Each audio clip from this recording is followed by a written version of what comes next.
Kasi ayusin natin yun. Inhale, exhale. Inhale. Inhale. Ayun. Uy. Ramdam niya sa gitna. Sa gitna yung tama niya.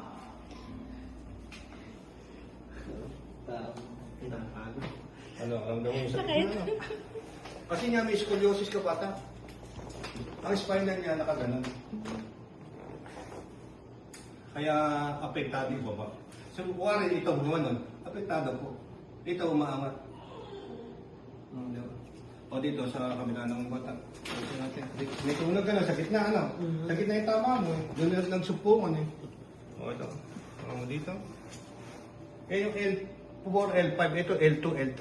Ang L2, L3, dito yan. L4, L5, L4, L3, L2 yan. Ngayon, ayusin ko yan.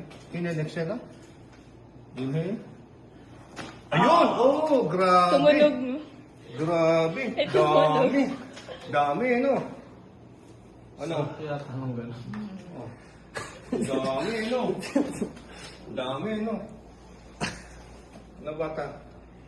Buti napunta ka sa tamang tao. Sinututo ko niya. Orong pang Oo, di ba? Okay, titit ko ba yun yung ano mo dito? Dito. May masakit pa sa'yo dito. Kasi ito.